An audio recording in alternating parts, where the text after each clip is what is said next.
शहरात शिक्षण पूर्ण करून मोठ्या अभिमानाने गावात परतलो. मला वाटले की आता मी माझ्या आईवडिलांच्या डोळ्यात आनंद पाहील, जो प्रत्येक पालक आपल्या मुलाला यशस्वी पाहून अनुभवतो. पण त्यांनी माझ्यासाठी आधीच एक निर्णय घेतला होता, याची मला कल्पना नव्हती. मला सांगण्यात आले की माझ्या वडिलांच्या एका खास मित्राची मुलगी अवंतिका माझ्या आयुष्याची जोडीदार होईल. अवंतिका हे नाव ऐकताच माझ्या मनात एक प्रकारची अस्वस्थता निर्माण झाली. तिच्याबद्दल कोणतेही वैयक्तिक वैर नव्हते, पण मला ते नाव आवडत नव्हते. ते नाव मला दुर्बलता, बंधने, असहाय्यता याची जाणीव करून देत असे. अवंतिकाचा स्वभाव कसा होता? ती माझ्यासाठी पूर्णपणे असंवेदनशील होती. ती सुंदर होती, हे खरे होते, पण मला सौंदर्यावर भाळायचे नव्हते. मला नेहमी वाटत होते की माझ्या आयुष्यातील निर्णय माझ्या बुद्धीने घेईन, कोणाचा चेहरा पाहून नाही. मला फक्त सौंदर्याच्या आधारावर कोणालाही माझा जोडीदार बनवायचे नव्हते. मी त्वरित नकार दिला. मी माझ्या वडिलांना सांगितले की मला या गावातून कोणत्याही मुलीशी लग्न करायचे नाही. मी स्पष्ट करण्याचा प्रयत्न केला की मला एका सुशिक्षित आणि उच्च विचारांच्या मुलीशी लग्न करायचे आहे, जी माझा दृष्टिकोन समजून घेईल आणि माझ्यासोबत जीवनाची स्वप्ने पाहील. पण माझ्या बोलण्याचा उलटा परिणाम झाला. माझ्या नकारानंतर घरात वादळ आले. वडिलांचा आवाज गरजू लागला. आम्ही तुला वाढवले, तुझ्यासाठी आयुष्यातील सर्व आनंद त्यागले, आणि आता तू आमचा निर्णय स्वीकारणार नाहीस. मी मनात विचार केला की पालक त्यांच्या प्रेमाची किंमत वसूल करतात, की त्यांच्या मुलांना प्रत्येक निर्णयाचा शांतपणे स्वीकार करावा. माझी आई, जी नेहमी माझ्यासाठी हळुवारपणे बोलत असे, तीही आज भावनांचे शस्त्र बनली. आम्ही तुझ्यासाठी सर्व काही दिले. तुझ्यासाठी बाबांनी त्यांचे आरोग्य बिघडवले. मी तुझे दागिने विकले, जेणेकरून तू शहरात शिकू शकशील. आता इतके मीठ हराम झाले आहे की आम्ही केलेले बलिदानही तुला मान्य नाही. तिचे शब्द माझ्या हृदयाला धारदार चाकासारखे लागले. मी माझ्या पालकांवर प्रेम केले नाही का? मी त्यांच्यासाठी माझ्या आनंदाचा त्याग केला नाही का? माझी आई रडत राहिली. वडिलांची तब्येत बिघडू लागली आणि त्यांची अवस्था पाहून मी स्वतःला एक निर्णयी मुलगा समजू लागलो. मला समजले की जर मी नकार दिला तर मी सर्वात मोठा विध्वंसक ठरेन. 2 दिवसातही माझे वडील अंथरुणातून उठू शकले नाहीत. माझ्या आईचा रक्तदाब इतका वाढला की तीही बेशुद्ध पडली. माझ्या लग्नाला नकार दिल्याने मी माझ्या पालकांना या अवस्थेत आणले. ही बातमी संपूर्ण गावात पसरली. मला सर्व बाजूंनी दबाव जाणवला. नातेवाईकांचे टोमणे, कुटुंबातील विषारी नजरा, गावातील स्त्रियांचे बोलणे. मला आश्चर्य वाटले की मी खरोखरच इतका वाईट आहे का? मुलाचे कर्तव्य फक्त त्याच्या पालकाच्या आनंदासाठी स्वतःच्या आयुष्यातील सर्व निर्णय घेणे आहे का? मला स्वतःच्या इच्छा नाहीत का? पण मी स्वतःला जितके मजबूत बांधले तितकाच मी आतून तुटलो होतो. मी हार मानली आणि हो, मी अवंतिकाशी लग्न करेन असे सांगितले. हे बोलणे माझ्यासाठी युद्ध जिंकण्यापेक्षा कमी नव्हते. जसे मी माझे सर्व आनंद, इच्छा, माझी स्वप्ने एका क्षणात कैद केली होती. हे बोलल्यानंतर प्रत्येकाचे चेहरे फुलले. वडिलांनी सुटकेचा श्वास टाकला. आईच्या डोळ्यात आराम दिसला आणि गावकऱ्यांनी माझ्याबद्दल बोलणे बंद केले. माझ्यासाठी हे सर्व एका जिवंत व्यक्तीच्या मृत्यूसारखे होते. आता माझ्या लग्नाची तयारी सुरू झाली आणि मी फक्त एक तमाशा बनलो. घरात लग्नाचा उत्साह होता. स्त्रियांचे हसणे, मेहंदीचा सुगंध, नातेवाईकांची लगबग, हे सर्व गावातील लग्नात घडते. पण मी या सर्व गोंधळात एका अनोळखी व्यक्तीसारखा फिरत होतो. हे सर्व आनंदाऐवजी माझ्यासाठी शिक्षा होती. एक सापळा ज्यात माझ्या पालकांनी मला अडकवले होते. अवंतिका, जिला मी अनेक वर्षांपासून पाहिले नव्हते, ती आता पुन्हा माझ्या डोळ्यासमोर येऊ लागली. ती माझ्या घरात फिरताना दिसत होती. कधी ती एखाद्या स्त्रीसोबत हसत असे, कधी स्वयंपाकघरात काही काम करत असे. मी तिच्याकडे पहिल्यांदा पाहिले तेव्हा तोच विचार माझ्या मनात आला. ती दिसायला वाईट नव्हती, पण मग तिच्याबद्दलच्या जुन्या गोष्टी लगेच माझ्या मनात घुमू लागल्या. अवंतिकाला अभ्यासात रस नव्हता. लहानपणापासूनच प्रत्येकजण म्हणत असे की ती पुस्तकांपासून दूर पळते. एक सामान्य गावातील मुलगी, जिच्या मनात फक्त अन्न आणि घरकाम होते, आणि मला आयुष्यात कोणतीही स्वप्ने नसलेल्या स्त्रीसोबत घाबरं वाटत होतं. फक्त जुन्या परंपरांच्या सावलीत जगण्यासाठी जन्मलेली. मला माझ्या आईवडिलांच्या शब्दांवर सर्वात जास्त राग आला. जेव्हा जेव्हा ते अवंतिकाची स्तुती करत तेव्हा माझे रक्त उसळू लागे. ते म्हणत की ती खूप चांगली आहे, खूप सुंदर आहे, ती प्रत्येकाची खूप काळजी घेते. हे सर्व ऐकून मला विष चढल्यासारखे वाटे. या सर्व गोष्टी माझ्यासाठी निराशाजनक होत्या. मला माझ्यासोबत चालणारी अशी स्त्री हवी होती जी माझ्या मेंदूच्या पातळीवर पोहोचू शकेल. आणि अवंतिका माझ्या विचारांपासून खूप दूर होती. मला समजले की माझ्या पालकांनी माझ्यावर फसवणूक केली आहे.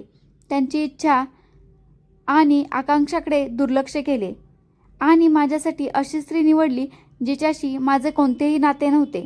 मी माझ्या आईवडिलांवरही मनात रागावलो होतो. शहरातील माझे काही मित्र लग्नासाठी येणार होते. मी त्यांना बोलावले कारण किमान ते इथे असतील तर मला या घुसमटलेल्या वातावरणात थोडा आराम मिळेल. पण जेव्हा त्यांना माझ्यासोबत काय घडत आहे हे कळले तेव्हा सुरुवातीला ते खूप हसले, माझी चेष्टा केली. मग जेव्हा त्यांनी माझी अवस्था पाहिली तेव्हा त्यांना सहानुभूती वाटू लागली.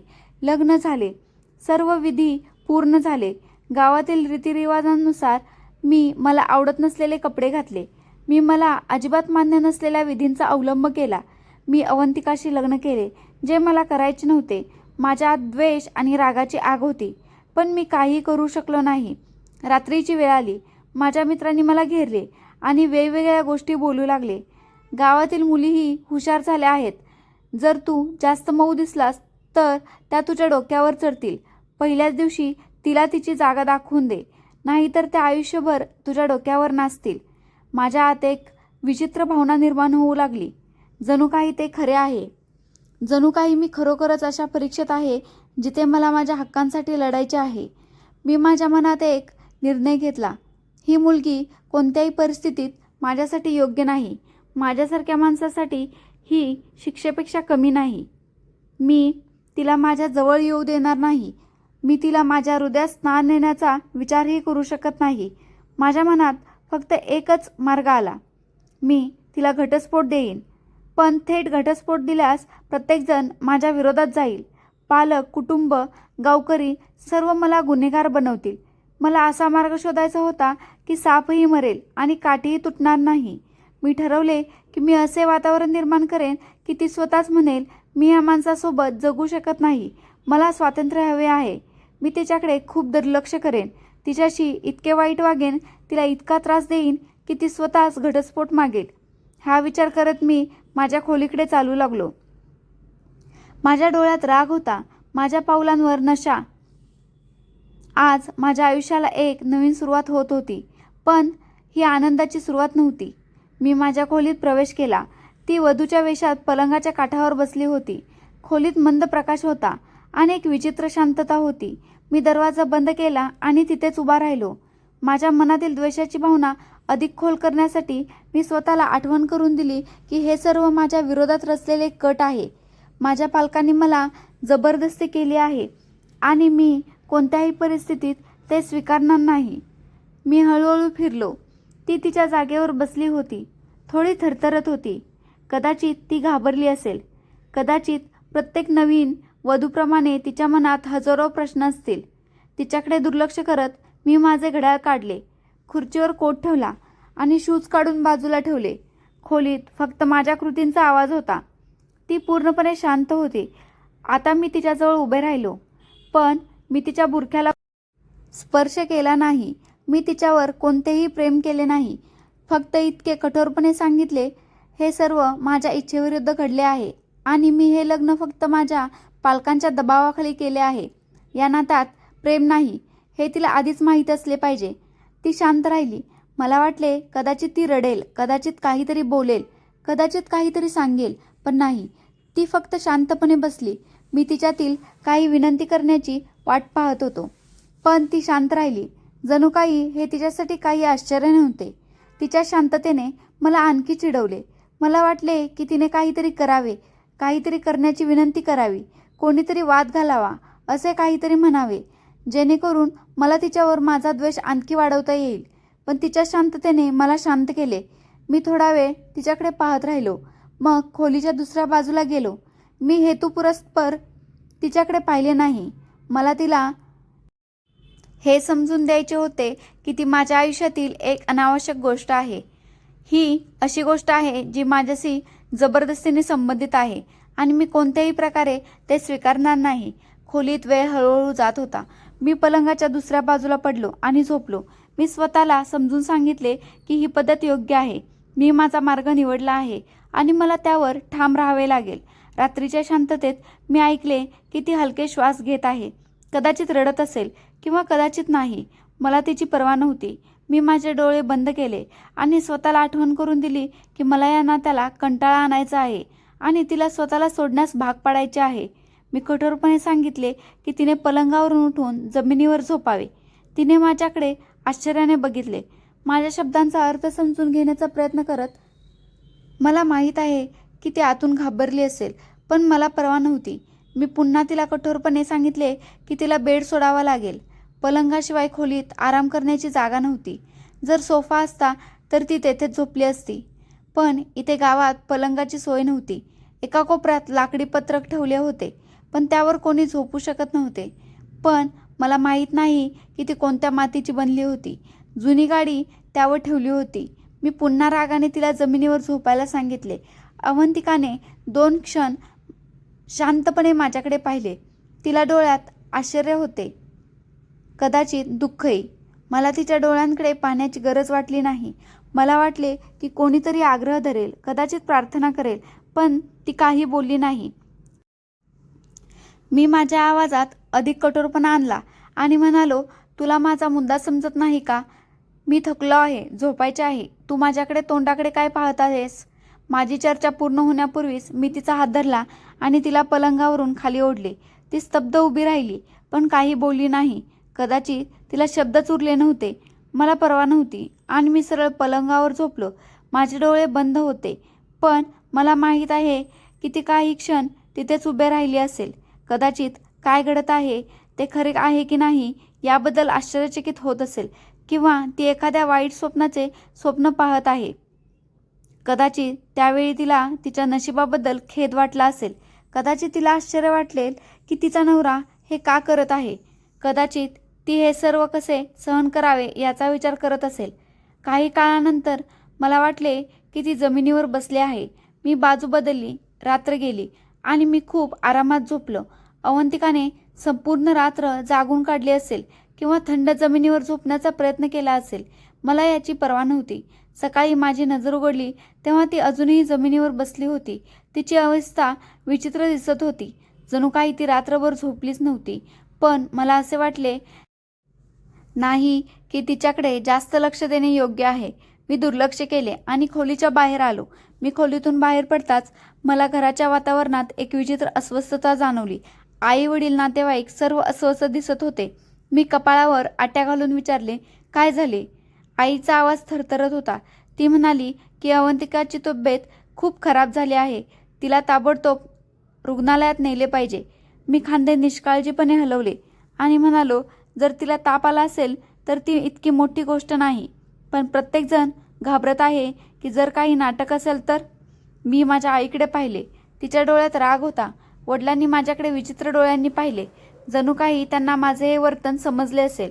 अवंतिकाला एका कारमध्ये बसवले होते आणि वडिलांनी तिला रुग्णालयात नेले. मी तिथे उभा होतो. प्रत्येकजण पाहत राहिला, पण माझ्या मते सहानुभूती नव्हती. मी एक प्रचंड गुन्हा केल्यामुळे प्रत्येकजण मला पाहत होता. कदाचित त्यांनी त्यांच्या मनात असा विचार केला असेल की मी अवंतिकाला काहीतरी त्रास दिला आहे. मला काही बोलण्याची गरज वाटली नाही. जर ते विचार करत असतील की तिच्यावर छळ केला असेल तर करा विचार, मलाही हरकत नाही. जेव्हा वडील आणि आई संध्याकाळी परत आले तेव्हा ते त्यांच्या चेहऱ्यावर स्पष्ट दिसत होते. आई थेट माझ्या खोलीत आली आणि जोरात दार बंद केले. आई रागाने म्हणाली, तुला लाज वाटत नाही का? ती तुझी पत्नी, तुझी जोडीदार आहे, पण पहिल्याच दिवशी तू तिला अशा प्रकारे शिक्षा केलीस की ती आजारी पडली. वडिलांनी कठोरपणे असेही म्हटले, तुला अवंतिकासारखी चांगली आणि शरीफ मुलगी कुठे मिळेल? ती संपूर्ण गावातील सर्वात सुंदर मुलगी आहे. आईने आपले डोळे ओलावले आणि म्हणाली, हीच अवंतिका तुझ्या मागे फिरत असे, तुझ्यासाठी अन्न आणत असे आणि आता तू तिच्यासोबत असे करत आहेस. मी शांतपणे उभा राहिलो. मी आतून जळत होतो, पण ती पश्चातापाची आग नव्हती तर रागाची आग होती. मला त्यांच्या शब्दांची पर्वा नव्हती. मी फक्त विचार करत होतो की माझे आयुष्य उद्ध्वस्त झाले आहे. माझ्या पालकांनी माझ्यावर फसवणूक केली आहे. माझ्या इच्छेशिवाय मला बांधले. आईच्या नजरेत अशी आशा होती की मी दिलगीर आहे, काहीतरी सांगेन.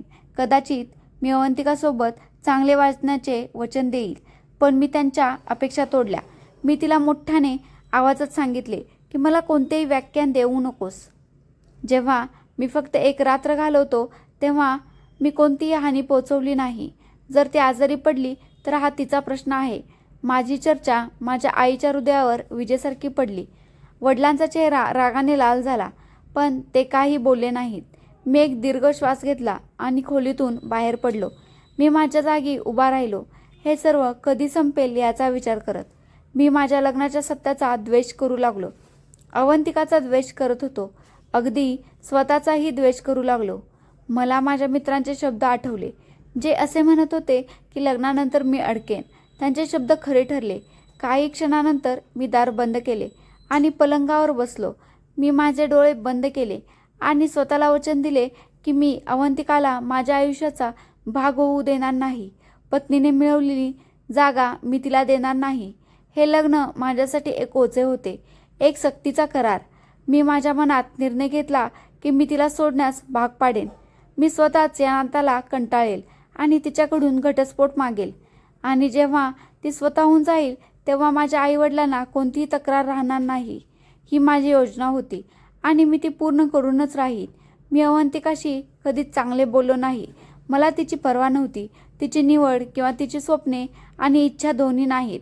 तिला फक्त शिजवलेल्या अन्नाची गरज होती. घरातील सर्व कामे करा आणि माझ्या आईला वडिलांना आनंदी ठेवा. मी कधीही विचार केला नाही की ती देखील एक जिवंत व्यक्ती आहे, जिच्या स्वतःच्या भावना आहेत, विचार आहेत, कोणाची स्वतःची स्वप्ने आहेत. ती सर्व काही सहन करत राहिली. जेव्हा मला हवे होते तेव्हा मी रागवतो, कठोरपणे बोलतो आणि कधीकधी फक्त माझ्या आरोग्याचा भार हलका करण्यासाठी तिला अनावश्यकपणे वाईट देखील म्हणतो. पण अवंतिकाने कधीही तक्रार केली नाही. मला माहीत आहे की सामान्य मुली इतके सहन करत नाहीत, पण मला माहीत नाही की ती कोणत्या मातीची बनली होती. कदाचित तिने संयमाची शेवटची मर्यादा ओलांडली असेल. घराबाहेर प्रत्येकाला असे वाटते की मी आणि अवंतिका सामान्य जोडप्यासारखे जगत आहोत, कारण ती प्रत्येक वेळी प्रत्येक घरातील कामात चांगली होती. प्रत्येक गोष्टीत माझ्या आईवडिलांनी सर्व काही चांगले केले असेल. पण जेव्हा आम्ही दोघेही खोलीत एकटे होतो तेव्हा मला फक्त माझ्याकडून गैरवर्तन होईल. मी तिचा कधीही आदर केला नाही, कधीही हळू बोललो नाही, तिला तिच्या डोळ्यात कधीही विचारले नाही. तिने सर्व काही शांतपणे सहन केले. 1 वर्ष निघून गेले आणि त्या 1 वर्षात मी तिला पूर्णपणे दुर्लक्ष केले. हा जीवनाचा एक भाग होता जो मी स्वीकारण्यास तयार नव्हतो, पण ती स्वतःला माझ्या आयुष्यातून बाहेर काढण्यास तयार नव्हती. तिच्या आत धैर्य होते किंवा कदाचित मी बदलेन अशी तिला अपेक्षा होती. एक दिवस मी तिला स्वीकारेन. मग एके दिवशी माझ्या आयुष्यातील नवीन वळणावर आणणारी घटना घडली. माझ्या वडिलांनी हे जग सोडले. वडील नेहमीच माझ्यासाठी अडथळा आणत असत. मला त्यांचा कठोर डोळा, त्यांची तत्त्वे आणि त्यांचे शब्द कधीच आवडले नाहीत. ते नेहमीच मला आयुष्याचा योग्य आणि चुकीच्या मार्गांबद्दल समजावून सांगत राहिले. आणि मला माहीत आहे की ते जिवंत असेपर्यंत मी माझ्या आयुष्यानुसार माझे जीवन उघडपणे जगूच शकत नाही. ते गेल्यानंतर मला वाटले आता मी पूर्णपणे मुक्त आहे. मला पाहिजे ते मी करू शकतो. माझ्या वडिलांच्या मृत्यूनंतर काही दिवसानंतर मी अवंतिकालाही घटस्फोट दिला. ती आश्चर्याने माझ्याकडे पाहत राहिली, जणू काही मी तिच्या पायाखालची जमीनच खेचली होती. कदाचित मी तिला असे सोडून देईन असा ती विचार करू शकत नव्हती. ती सर्व काही इतके सहन करत राहिली आणि त्या बदल्यात मी तिला काय दिले? घटस्फोट. कागदाचा एक तुकडा ज्याने तिची स्वप्ने, तिच्या अपेक्षा आणि तिच्या धैर्याच्या अनेक मर्यादा मातीत मिसळल्या. मग मी माझ्या आईला सांगितले की मी शहरात जात आहे आणि त्यांना आश्वासन दिले की मी दरमहा त्यांना पैसे पाठवत राहील. पण मला माझे स्वतःचे आयुष्य जगायचे आहे. आईने खूप थांबवले, खूप काही समजावले, पण मी काहीही ऐकले नाही. मी नुकतेच माझे सामान उचलले आणि निघून आलो. माझ्या आयुष्यातील हा सर्वात मोठा निर्णय होता. मी पत्नीला धक्का दिला, आईला एकटे सोडले आणि तिच्या स्वतःच्या इच्छेनंतर पळून आलो. मी शहरात आलो आणि येथे एका कंपनीत नोकरी मिळाली. मी कंपनीच्या मालकाची मुलगी प्रियाला भेटलो. ती नवीन वातावरणात राहणारी एक आत्मविश्वासू मुलगी होती. ती व्यायाम करणाऱ्या मुलींसारखी स्वप्ने पाहत असे. महागडे कपडे घालणे. मी मुलींसारख्या मुलींची स्वप्ने पाहत असे. मला ती आधीच आवडली होती आणि आश्चर्याची गोष्ट म्हणजे ती माझ्यावर आधीच भाळली होती. मलाही ती आवडली. आमची मैत्री दिवसेंदिवस वाढू लागली. ती प्रत्येक प्रसंगी माझे कौतुक करत असे. मला भेटवस्तू देत असे. मला चांगले वाटू देत असे आणि मला वाटले की कदाचित हेच मी पात्र आहे. प्रिया माझ्यासाठी सर्व काही होती. जी अवंतिका नव्हती. ती उघडपणे बोलणारी मुलगी होती. आपल्या इच्छेची मालक. तिच्यात कोणताही संकोच नव्हता. कोणतीही बंधने नव्हती. मी तिच्यासोबत वेळ घालवू लागलो. तिच्यासोबत जेवायला लागलो. मला असे वाटले की मी पहिल्यांदा माझे आयुष्य उघडपणे जगत आहे. मग एक दिवस प्रियाने मला प्रपोज केले. मी माझ्या नशिबावर विश्वास ठेवू शकलो नाही. मला कधीही वाटले नव्हते की मला अशा सुंदर आणि हुशार मुलीशी लग्न करण्याची संधी मिळेल. पण हे खरे होते आणि मी त्वरित सहमती दर्शवली. माझ्यासाठी असे होते की एखाद्या आंधळ्याला 2 डोळे मिळाले आहेत. आता मी माझ्या आयुष्याच्या मार्गावर जाणार होतो, जिथे सर्व काही माझ्या मते असेल, जिथे कोणतीही शक्ती नसेल, जिथे जुने विधी आणि चालीरीती नसतील, जिथे कोणतीही बंधने नसतील. पण कदाचित मला माहीत नव्हते की जीवनाचा खरा धडा अजूनही बाकी आहे. प्रियाशी लग्न केल्यानंतर माझे आयुष्य एका सुंदर स्वप्नासारखे बनले, ज्यात प्रत्येक क्षण सुंदर बनला होता. मला कधीही वाटले नव्हते की अशा क्षणी माझे आयुष्य बदलेल, की मी एका सामान्य माणसाचा मुलगा होईल आणि मी ज्या गोष्टी पाहिल्या त्या सर्व गोष्टी माझ्याकडे असतील. प्रियाच्या आईवडिलांकडे खूप संपत्ती होती आणि प्रियाला कोणत्याही अडचणीशिवाय संपत्ती खर्च करणे माहीत होते. पैसे तिच्यासाठी पाण्यासारखे होते, जे वाहतील. ती एका महागड्या हॉटेलमध्ये ब्रँडेड कपडे घालायची आणि प्रत्येक नवीन ठिकाणी नवीन शहर शोधण्याची तिला आवड होती. मी तिच्या सवयी देखील स्वीकारल्या. आमचे आयुष्य बेफिकीर आणि ऐशोआरामात गेले. प्रियाने मला तिच्या कंपनीत एक चांगली पोस्ट दिली.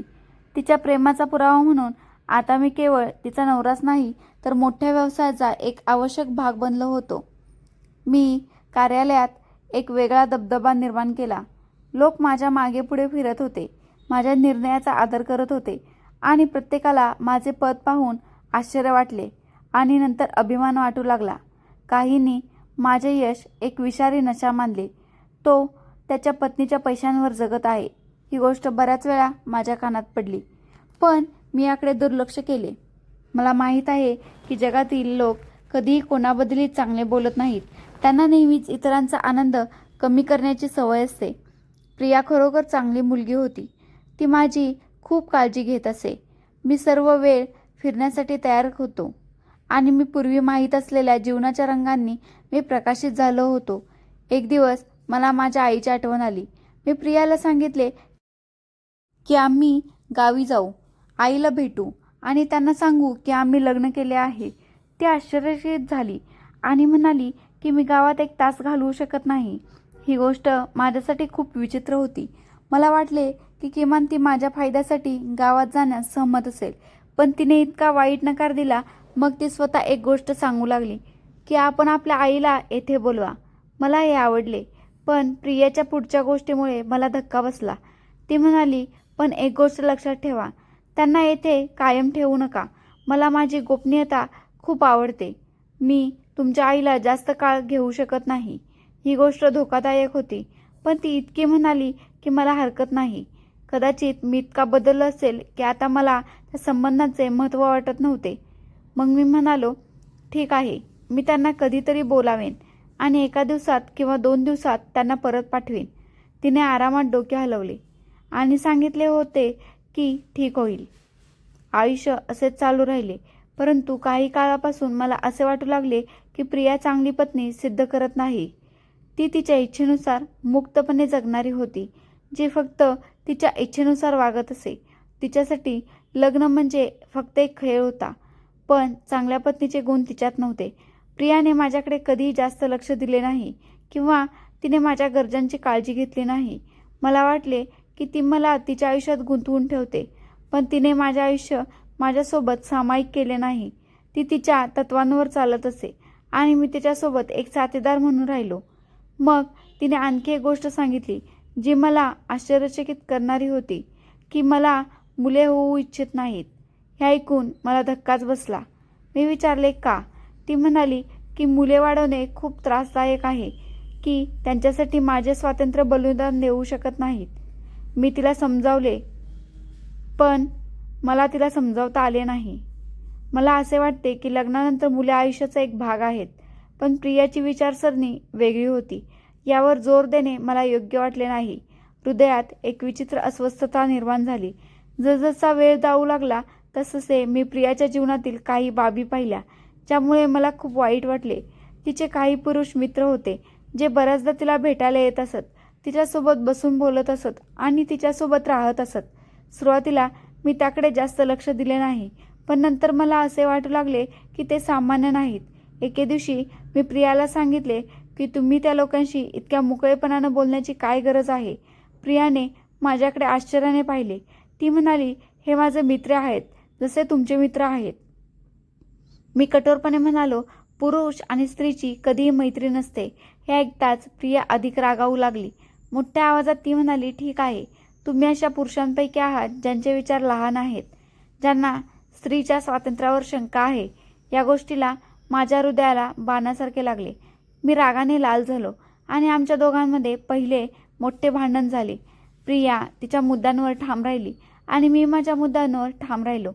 ती असे करण्यास तयार नव्हती की विवाहित स्त्रीला पुरुष मित्र असू नये आणि आमच्या मित्राने आमच्या लग्नात फरक पडणार नाही हे समजण्यास तयार नव्हती.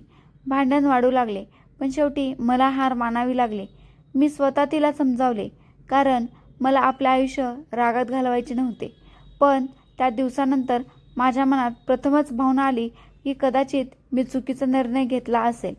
कदाचित मी निवडलेले जीवन वास्तविकता किंवा स्वप्न नव्हते, तर एक वाईट स्वप्न होते, ज्याने मला माझ्या सत्याने प्रकाशित करण्यास सुरुवात केली. काळाच्या ओघात प्रियाच्या वर्तनात अशा काही गोष्टी दिसू लागल्या ज्यामुळे माझ्या हृदयात विचित्र काळजी निर्माण झाली. ती लवकरच गोष्टींना कंटाळत असे आणि ताबडतोब नवीन गोष्टींकडे जात असे. एक दिवस मी तिला फोनवर बोलताना ऐकले. ती हसत होती आणि म्हणत होती की आता माझे हृदय भरले आहे. एकदा माझे हृदय कशाने भरले आहे हे तुला माहीत आहे. मग मी तिच्याकडे पाहत नाही, नवीन गोष्टीच्या शोधात जात नाही. तिची चर्चा माझ्या मनावर पोहोचू लागली.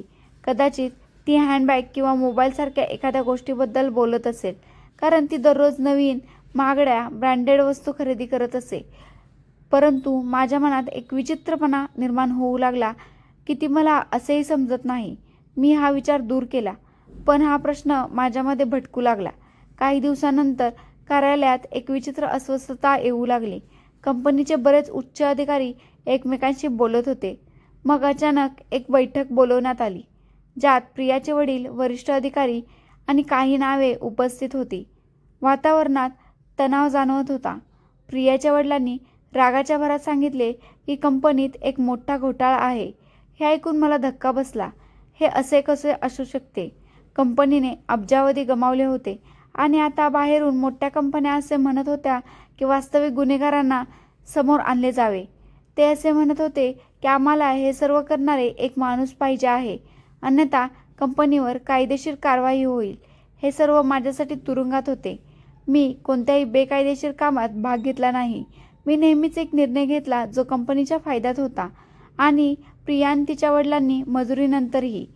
पण माझ्या बाबतीत काय घडणार आहे याची मला कल्पना नव्हती. मीटिंग रूममध्ये अचानक शांतता पसरली. प्रियाच्या वडिलांनी एक दीर्घ श्वास घेतला आणि माझे बोट माझ्याकडे नेले आणि म्हणाले की तुम्ही हे सर्व केले आहे. माझे डोळे धक्क्याने मोठे झाले. मी घाईत प्रियाकडे पाहिले, पण तिच्या चेहऱ्यावर आश्चर्य नव्हते, तर ती अगदी आरामात बसली होती.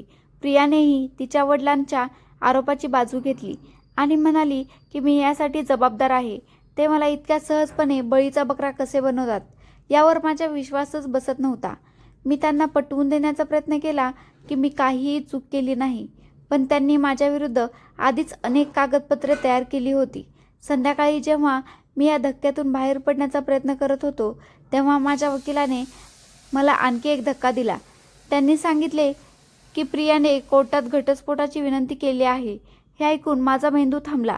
काही काळ मला असे वाटले की मी काहीतरी चुकीचे ऐकले आहे.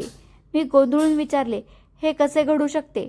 वकिलांनी सांगितले की प्रियाने कोर्टात एक निवेदन केले आहे की मी एक बेजबाबदार व्यक्ती आहे आणि मी कंपनीला इजा केली आहे. म्हणूनच तिला आता माझ्यासोबत राहण्याची इच्छा नाही. तोच क्षण होता जेव्हा मला खात्री झाली की प्रियाने माझ्या आयुष्याला फक्त एक खेळ मानले. ती एका चमकदार स्वप्नासारखी आली, माझ्या आयुष्यात चमक आणली. माझ्या संपत्ती आणि सामर्थ्याने सर्व काही बदलले. आणि जेव्हा तिला कंटाळा आला तेव्हा तिने मला निरुपयोगी वस्तू म्हणून बाहेर काढले. काही दिवसातच माझ्यावर कायदेशीर कारवाई सुरू झाली.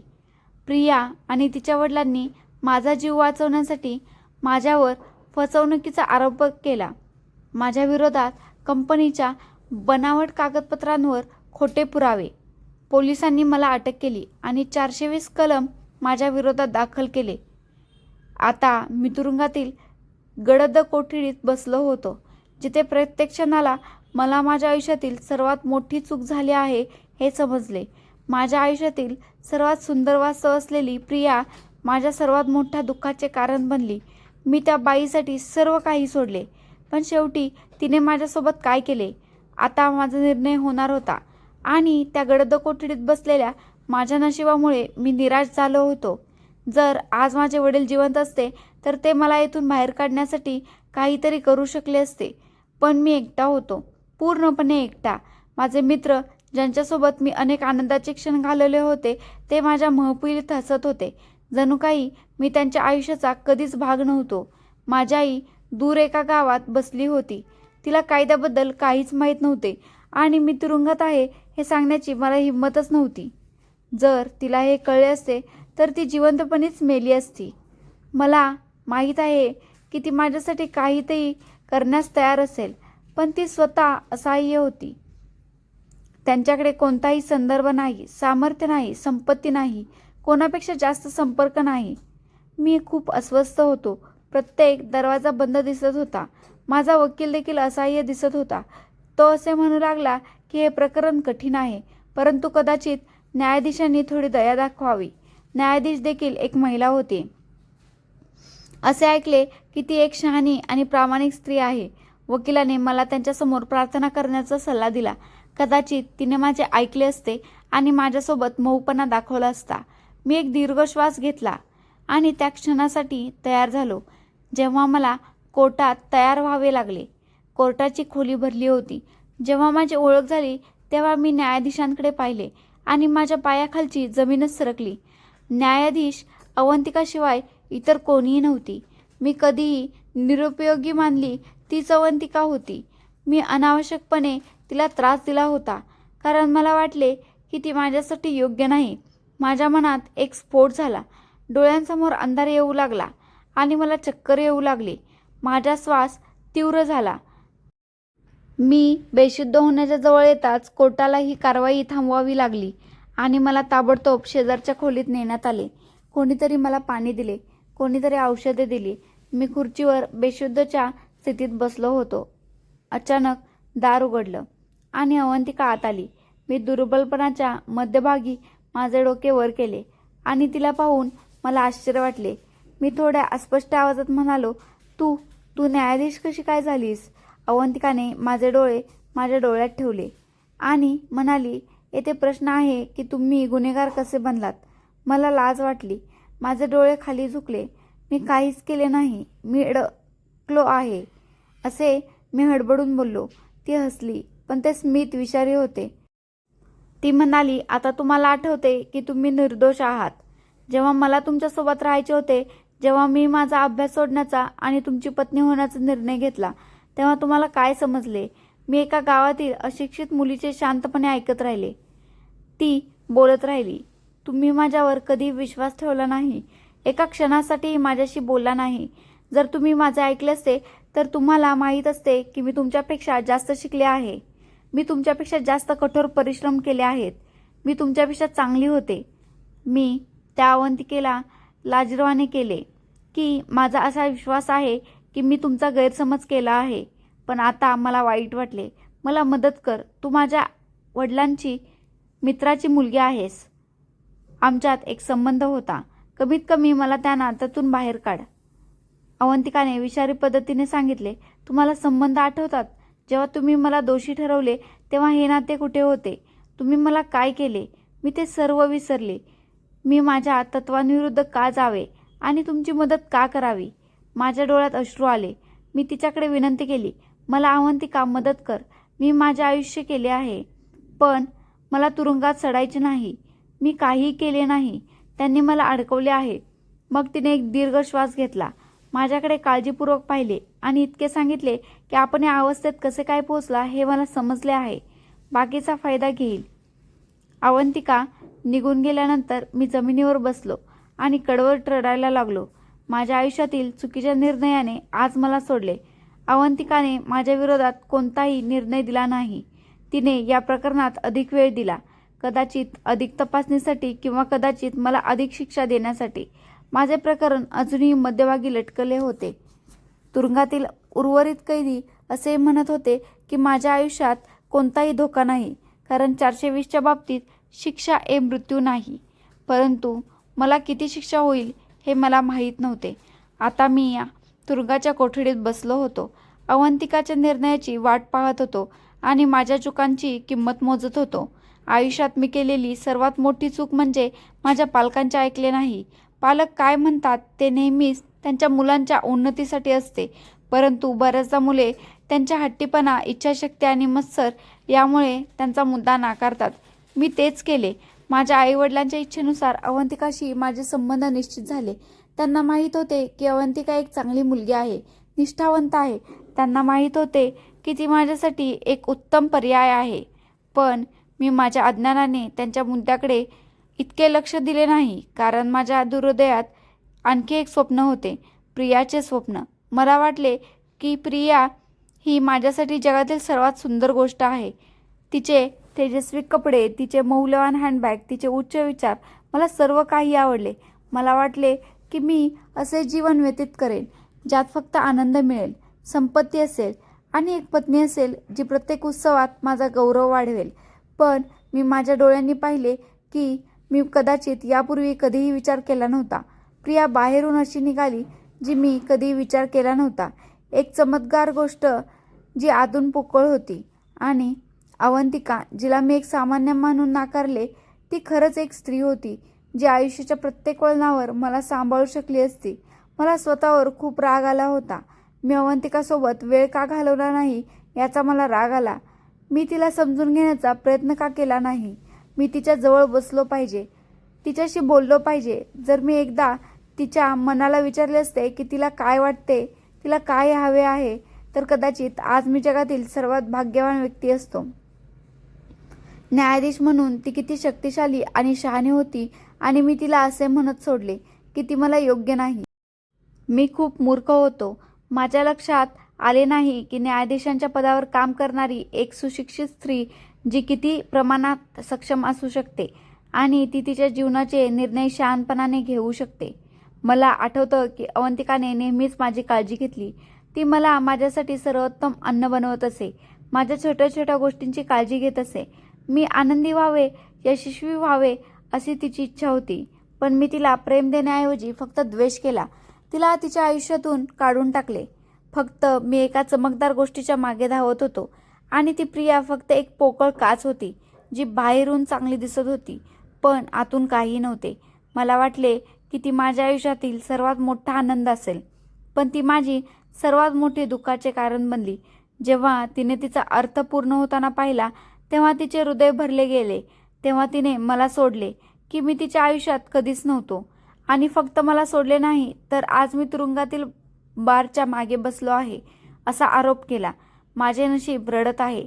मला पुढे काय होईल हे माहीत नाही. मी या तुरुंगातून बाहेर पडण्यास सक्षम आहे की नाही. माझे आयुष्य पूर्वीचे होईल किंवा मी या डागांसह कायम जिवंत राहील. मला एक गोष्ट चांगली समजली की जेव्हा जेव्हा एखादी व्यक्ती ईर्ष्या किंवा आत्मविश्वासाने रागाने भरत जाते तेव्हा तो नेहमीच त्याच्या तोंडावर पडतो. मी सुद्धा पडलो आहे आणि आता कदाचित मला उठण्याचा कोणताही मार्ग नाही. जर मी वेळ परत आणू शकलो तर मी माझा निर्णय बदलू शकलो. तर मी अवंतिकाकडे जाऊन तिच्यासाठी माझी पत्नी म्हणून बोलेन. मी तिचा आदर करेन. मी तिच्यासोबत आयुष्य जगेन. तिचे निर्णय समजून घेण्याचा प्रयत्न करेन. पण आता दुःखाचे काय होईल? वेळ माझ्या हातातून आधीच बाहेर आला आहे. उद्या काय होईल हे मला माहीत नाही. पण आज मला हे समजले आहे की मी माझ्या आयुष्यातील सर्वात मोठे नुकसान केले आहे.